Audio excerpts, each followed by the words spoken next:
اهلا بيكم في يومياتي في مطبخي مع ام اسلام. النهارده هنعمل التورتيه القمر اللي انتوا شايفينها دي. بسم الله ما شاء الله. لو عندك عيد ميلاد او عندك حفله او عندك اي حاجه هتشرفك قدام ضيوفك.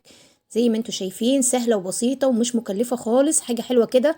بمناسبه الاسعار وغلا الاسعار اللي احنا فيها اليومين دول، هنبتدي نعمل حاجتنا في البيت بايدينا وهتبقى حاجه نظيفه وكويسه، وطبعا ضامنه ان انتي عاملاها بايديكي، وكمان عشان تفرحي ولادك. بسم الله ما شاء الله. زي ما انتوا شايفين هنعملها طبقات. بس قبل ما نخش ونشوف الفيديو، هنسمي الله ونصلي على الرسول ونعمل لايك وكومنت كده حلو منك، وشير الفيديو لاصحابك عشان الكل يستفيد. زي ما انتوا شايفين التورتيه بتاعتنا النهارده 4 طبقات، وهتبقى هشه، وكمان المقادير بتاعتها سهله وبسيطه. يلا نسمي الله ونصلي على الرسول ونبدأ ونشوف المقادير بتاعتنا. اللهم صل على سيدنا محمد وعلى اله وصحبه وسلم. بسم الله الرحمن الرحيم. هبدأ المقادير بتاعتي. طبعا انا معايا 6 بيضات بدرجة حرارة المطبخ، هننزل فيهم بالعجان. وطبعا شيء مهم ان هم يكونوا بدرجة حرارة المطبخ، ما تطلعهمش من التلاجة، لازم تكوني مطلعاهم قبلها بفترة. معايا رشة فانيليا،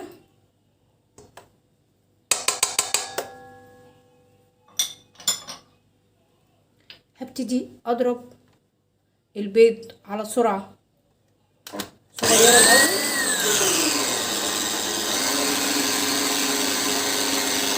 هضربها حوالي 5 دقايق كده، وهنزل بمعلقة من الخل.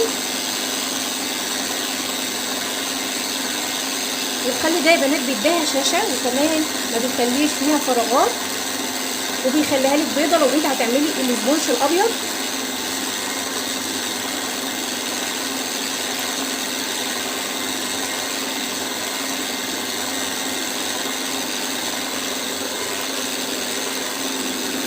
كده هعلي السرعة عليه شوية كده. بعد ما ضربنا البيض حوالي 5 دقايق، هننزل بالدقيق. ده الدقيق اسبونج فانيليا، ده نص كيلو. وده ميزة الدقيق ده ان هو بيوفر لك حاجات كتير، وكمان بتطلع معاكي مظبوطه. الناس بقى اللي بتطلع معاهم التورته معاهم فاشله او مش بتظبط معاهم، هيستعملوا الدقيق ده، هيبقى كويس معاهم جدا، وهتطلع معاها ناجحه من اول مره. معايا نص كوبايه من الميه، ميه عاديه خالص من الحنفيه. هنبتدي نضرب ضرب صغير كده لحد دقيق بس ما يدوب عشان ما يطيرش.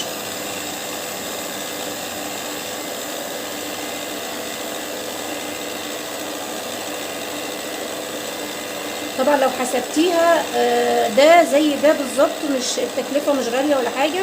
الدقيق زي ما هتجيبي حليب وهتجيبي بودر وهتجيبي حاجات كتير ليها، وده كامل ما بتحطيش اي حاجه غير اللي هما 6 بيضات والفانيليا ونص كوبايه الميه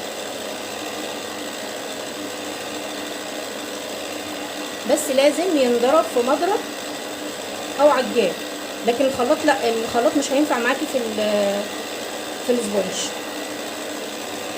هنبتدي نعلي السرعه، وهنضرب حوالي من تلت ساعة نص ساعة على حسب القوام بتاعك ما يكون مظبوط.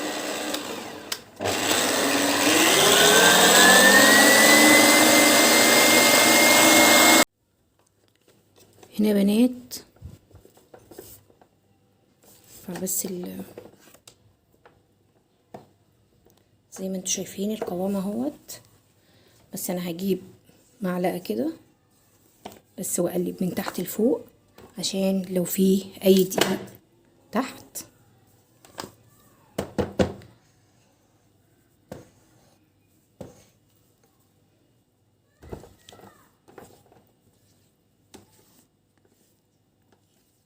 كده بس عشان اتاكد ان مفيش حاجه ما انضربتش كويس، وابتدي اكمل الضرب بتاعي عادي.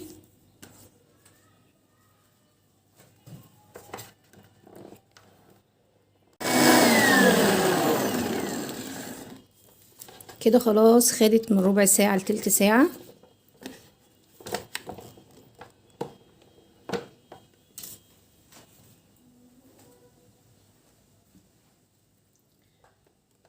هبتدي كده انزل الحاجات اللي في المضرب.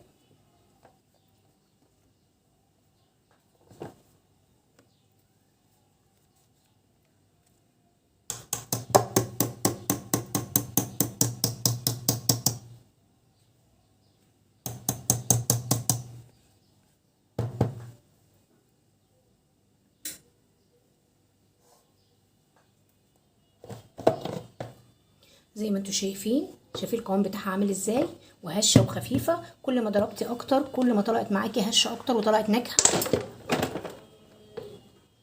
عايزه كده اقلب ورا بس عشان اوريكم انا عملت ايه.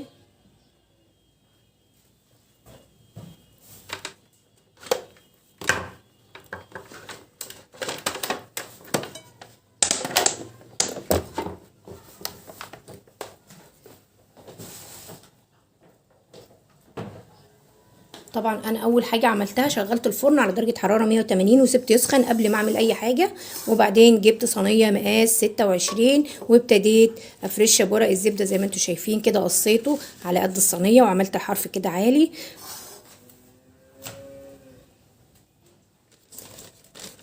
هنبتدي بقى ننزل الخليط.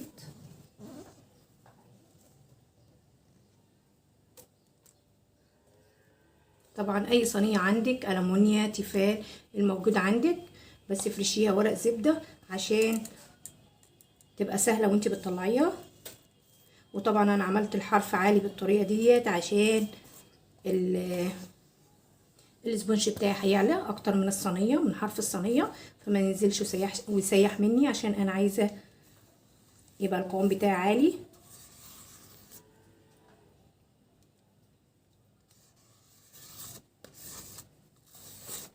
طبعا بحاول اخد كل الكميه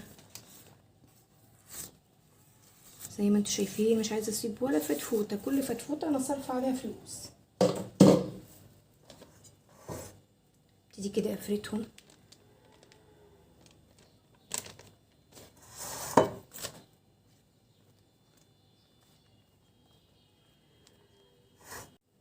طبعا سويت الوش زي ما انتوا شايفين وخبطتها خبطتين عشان اطلع لو في فراغات منها. لو في فراغات فيها ما تزعلنيش. واحطها في الفرن من حوالي لتلت ساعه لنص ساعه على حسب السخونه بتاعه الفرن بتاعك. ولو خدت اكتر من كده هقول لكم هي خدت معايا قد ايه. بسم الله ما شاء الله، زي ما انتوا شايفين التورتيه بتاعتي طالعه ناجحه بسم الله ما شاء الله، والحجم بتاعها تضاعف.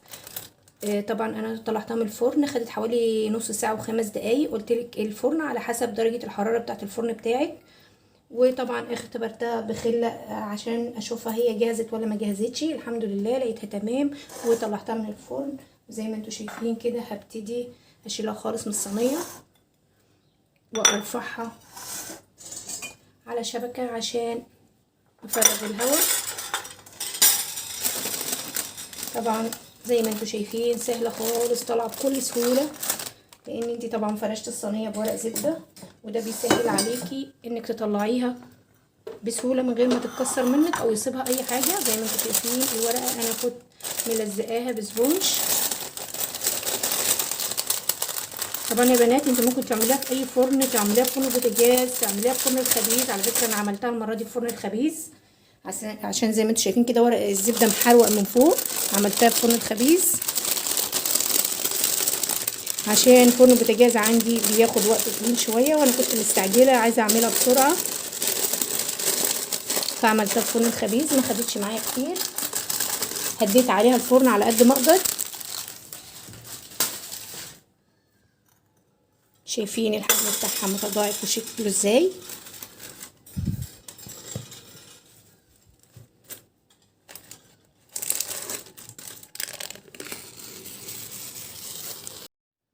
بسم الله ولا حول ولا قوة الا بالله. هننزل بربع كيلو من الكريم شانتيه، وهننزل معاهم بكوباية ونص من المية المتلجة، ومعاهم 3 معالق سكر بودر او خرز الموجود عندك. وهنبتدي نضربهم بالمضرب لحد ما يبقى القوام متناسق بالشكل ده. حبايب قلبي زي ما انتوا شايفين الكريم. هجيب القمع اللي هنشكل بيه، هبتدي اعبيهم. حبيبه قلبي لو انتي لسه معايا الفيديو لحد دلوقتي يا ريت لايك. معايا التورتايه هبتدي انضفها كده واشيل الوش بتاعها عشان الزفاره، وابتدي احدد انا عايزه اقطعها كام قطعه. انا معايا هقطعها، كنت عامله حسابي على 3 لقيتها كبيره فقطعتها على 4. قطعتها على صينيه على المطبخ، والصينيه ما كانتش ثابته معايا، فعايزه تقطع على حاجه ثابته. بجيب المعد كده اللي انا هحط عليه التورتايه واحط له حته من الكريمه بس عشان يبقى ثابت. حط اول ديسك وانزل عليه بالسيرب او اللي هو الشربات الخفيف. هبتدي اوزع الكريمه.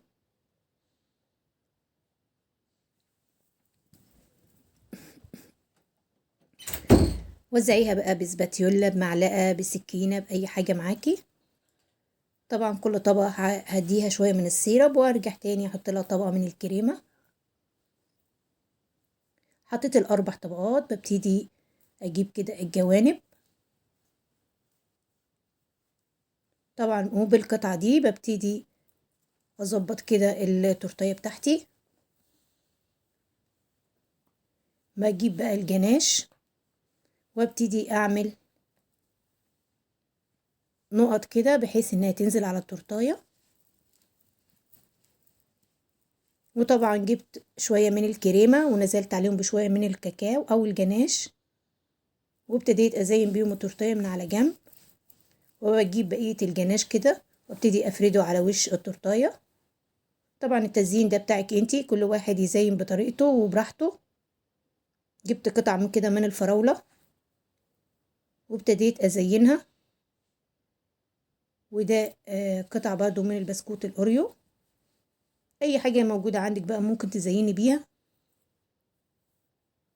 التزيين ده تبع راحتك انتي، وطبعا امكانيات كمان.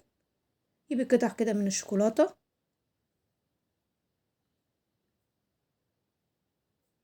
بسم الله ما شاء الله، حاجه حلوه كده تفرحي بيها اولادك. طبعا كان عندي شويه كده من اللي هو الملمع، ابتديت ألمع الوش بتاعها. ودي النهايه النتيجه بتاعتنا. بسم الله ما شاء الله،